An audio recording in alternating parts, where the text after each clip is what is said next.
ഇത് ശ്വാസകോശത്തിൽ വരുന്ന ട്യൂബർകുലോസിസ് അല്ലെങ്കിൽ ക്ഷയരോഗം TB എന്ന് പറയുന്ന അസുഖത്തിനെ കുറിച്ചിട്ടുള്ള ഒരു വീഡിയോ ആണ്. അപ്പോൾ ക്ഷയരോഗം ശ്വാസകോശത്തിൽ വന്നു കഴിഞ്ഞാൽ എന്തൊക്കെ അതായത് ലക്ഷണങ്ങളാണെന്ന് നോക്കാം.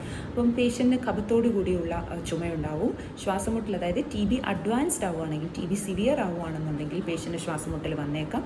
അതുപോലെ രക്തത്തോടു കൂടിയുള്ള കഫം വന്നേക്കാം. പിന്നെ വൈകുന്നേരങ്ങളിൽ പേഷ്യൻറ്റിന് പനി വരും. പിന്നെ loss of weight, loss of appetite അതായത് വെയിറ്റ് കുറയും, പേഷ്യൻറ്റ് വിശപ്പ് കാണത്തില്ല.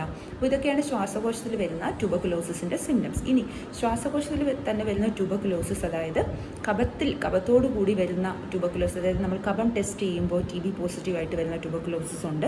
അതല്ലാതെ അത് കഫത്തോടു കൂടിയുള്ള ചുമയല്ലാതെ തന്നെ കുത്തിയുള്ള ചുമ, അതായത് ഡ്രൈ കോഫായിട്ട് വന്നിട്ട് പ്ലൂറൽ എഫ്യൂഷൻ എന്ന രീതിയിലും TB വരാം. അപ്പോൾ പ്ലൂറൽ എഫ്യൂഷൻ എന്ന് പറയുമ്പോൾ നമ്മുടെ ശ്വാസകോശത്തിൻ്റെ പുറത്ത് 2 കവറിങ്സ് ഉണ്ട്, അതായത് പ്ലൂറൽ കവറിങ്, പ്ലൂറ എന്ന് പറയും. അപ്പം ഈ പ്ലൂരയ്ക്ക് 2 ലെയേഴ്സ് ഉണ്ട്. അപ്പോൾ ആ 2 ലെയേഴ്സിൻ്റെ ഇടയിൽ വെള്ളം